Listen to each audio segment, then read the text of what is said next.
Hi guys, so for the first section, you basically have to simplify it to the smallest value it could get to. So for number 1, you can divide both by 10 because you usually have to look at the smaller number and then think of a number that it can be divided by, right? And you have to check if it can be divided by the bottom number too. So in this situation, you can divide it by 2, 5, and 10, right? But then here, you want to make it to the smallest number as possible. So you would use 10 to get rid of as much of it as possible to make it the lowest value. Because you want it in the most simple form. So this would be the answer. For number 2, it's the same thing. You would divide it by 10. And it would equal to 2 over 7 because 2 divided by 10 is 2 and 7 divided by 10 is 7. And you can't use numbers like, for example, 20 can be divided by 4, but 70 can't because 70 doesn't go into 4 like an amount of times where it doesn't include a decimal. So the answer would be 2 over 7 on this problem. And then for the next one, if you think about it, this is the smallest number, right? The only values you can divide both of them by is 3. And if you think about it, you can't divide any number bigger than the smallest number. Meaning you can't divide it by 4 because 4 wouldn't go into 3 at all. And you wouldn't do 1 or 2 because if you did 1, it would stay the same, so it would become 3 over 12. And if you did 2, it wouldn't go into 3. So the answer for this one would be 1 over 4. Now for this section, you have to mark a check mark if they equal the same amount.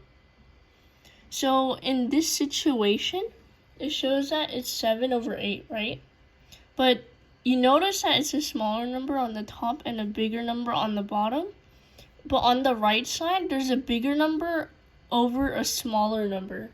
So it's most likely not true because if something is smaller over bigger, so if it was like half, right? It would be only 50%.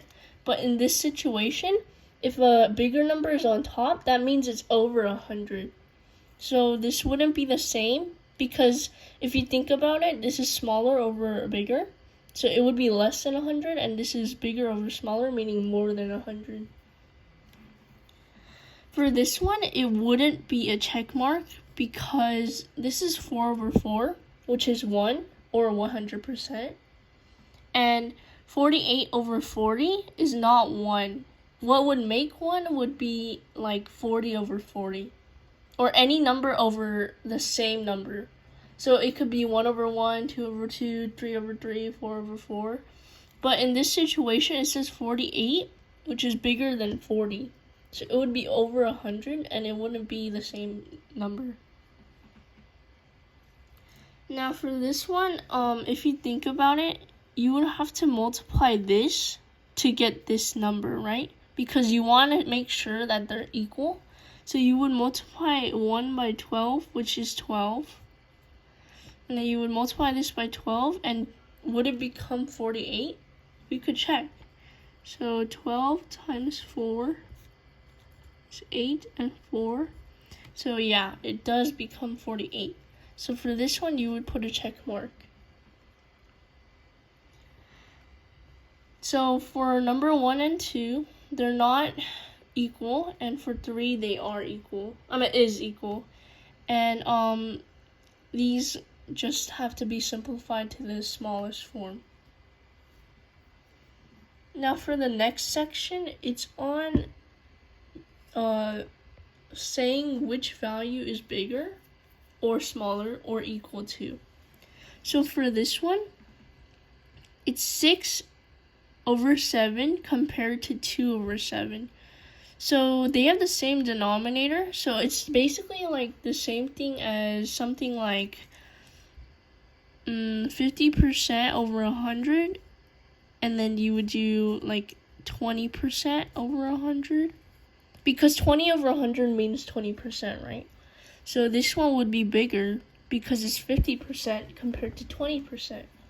So when you compare the denominators, if they're the same, you don't have to do anything and you only compare the top numbers. So in this situation, 6 would be bigger than 2, right?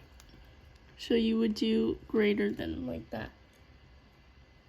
But if they have different denominators, you have to make them become equal to each other. So you have to change this, and then what I would do is you basically go cross, and then you multiply these. So basically, like I showed you, you would multiply 3 by 1, which is 3. And then you would do 3 times 10, which is 30. And then you would compare it to 10 times 1 over 30. Because it's the same thing. You want to make it the same denominator. And then once you make it the same denominator, you only have to compare the value at the top. So for this situation, 10 is greater than 3, so you would do this. If this part confused you a lot, basically what I keep in mind is you just multiply this, and then you do it on the other side too. So, like, it's usually like something you should know just because it's basically the same thing as multiplying fractions. So yeah, it would stay like that. And then this one has the same denominator, right? Meaning that you can just compare the numerator. So 8 would be bigger than 1, so it would be this. At the bottom of the page, it says when the denominators are the same, the fraction with the blank is the largest fraction. So when the denominators are the same, the fraction with the bigger numerator would be the largest fraction. And then when it says the numerators are the same, the fraction with the blank is the largest fraction. So what I also didn't mention was that when you compare something, like 1 over 3 and 1 over 10, right? Imagine you're like baking a pie and you split the pizza into thirds. So there's 1 over 3 pizzas, right? And then this one basically means 1 over 3 of a pizza. But if you do 1 over 10, right? You would have to make 10 slices. So it would become like that. And then one slice would only be this much. So if you compare them, you would notice that this is bigger, right? So usually if they have the same numerator and different denominators, you can just tell that the one with the smaller denominator will be the bigger one, because you split it less and the size becomes bigger the less you split. So basically the answers would be when the denominators are the same, the fraction with the higher numerator is the largest fraction, and when the numerators are the same, the fraction with the lowest denominator is the largest fraction. And then lastly, for the last section, it would be this part where you have to make them equal to each other. So what I usually do is whichever row it gives of numbers, and then there's a blank and a number, right? I would try to compare these two, and I would be like, oh, what could you multiply this by to make that?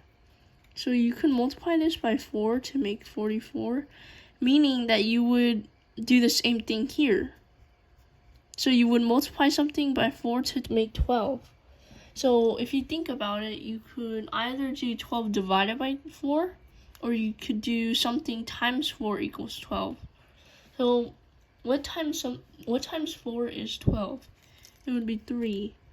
But if you feel too confused by that, you can do 12 divided by 4, which is 3. Same thing for here, you would multiply by 3 and it would become 12, and then you would multiply this by 3 and then it would become 15. This one you would multiply by 4 and it becomes 24, and then this times 4 is 48. And then those are the answers to the first 3 problems.